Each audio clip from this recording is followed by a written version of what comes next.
In the past several years, I have come to this Senate chamber to discuss my constitutional oversight of the Justice Department and the FBI.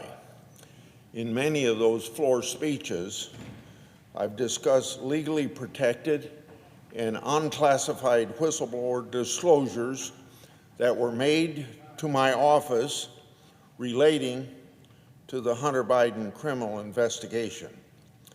These disclosures were made public in the interest of transparency and accountability, because the public's business should be public, and we should know, as senators or congressmen and congresswomen, whether the executive branch of government is faithfully executing the laws as the Constitution requires. Those disclosures that I've made have a very common theme. The Justice Department and FBI have allowed political infection to take root within each agency's decision-making process. Such an infection is an existential threat to any government agency, but to a law enforcement agency that can interfere with our constitutional rights, such an infection is catastrophic. After Crossfire Hurricane, which was the definition of a political investigation, the whistleblower disclosures demanded congressional attention more than ever. So, I wrote public letters asking questions. I directly asked the same to the Attorney General and the FBI Director at committee hearings. I've asked them about allegations that politics infected the Hunter Biden investigation. This sort of political bias erodes trust in government and prevents the equal application of the law as required by the Constitution. I've also asked them about allegations that the FBI used false claims of Russian disinformation to bury potential criminal investigations about Hunter and James Biden.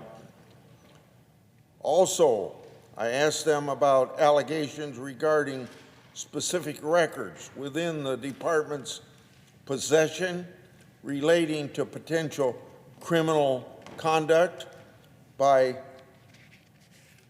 the Bidens. I've asked about allegations regarding specific records that show Joe Biden may have been involved in Hunter Biden's business arrangements. The allegations my office has received are very precise, very direct, and very consistent. Accordingly, they're highly credible. These credible allegations raise important and fundamental questions, like these questions.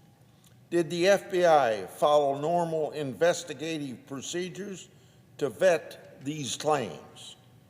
Did the FBI follow the facts wherever they led? Or did they improperly shut down credible leads in advance of the 2020 elections? Remember, I've been raising these questions for a long period of time. I've done it through many venues, letters, in hearings, in private calls with agency leadership, and like today, right here on the floor of the United States Senate. The Department of Justice and the Federal Bureau of Investigation had plenty of opportunities to respond to all these questions I've raised. Not once. So let me emphasize, not once has the Justice Department ever substantially disputed the whistleblower's allegations that I have made public.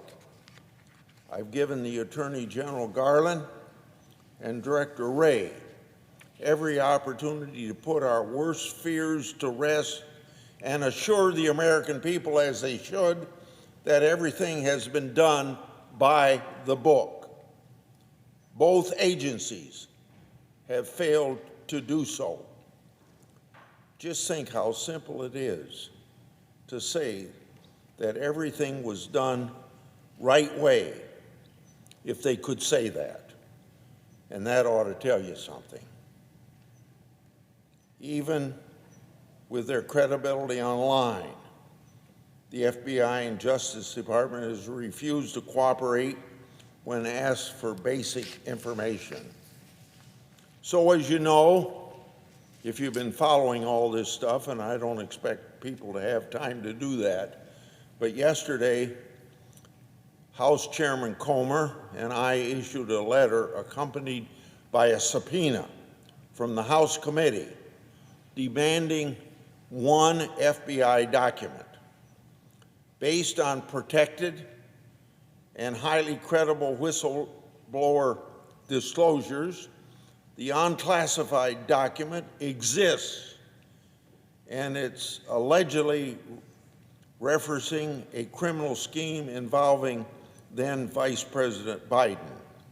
Notably, it's a crime to provide false information to Congress during a congressional investigation.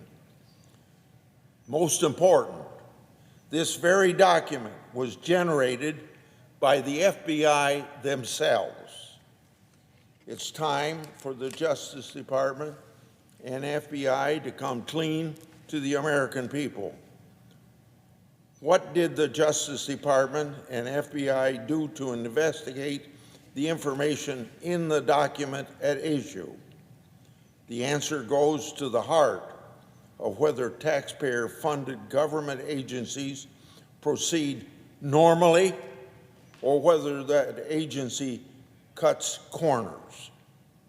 Simply put, did the Justice Department and the FBI treat this information like they would if we, the people, were implicated, or did they sweep it under the rug to protect then-candidate Biden and President Biden now? If the Justice Department and FBI have any hope of redeeming their once trusted position, and that is what the American people have long held, to trust the FBI, Attorney General Garland and Director Wray must answer. Their credibility is on the line. I yield and suggest the absence of a quorum.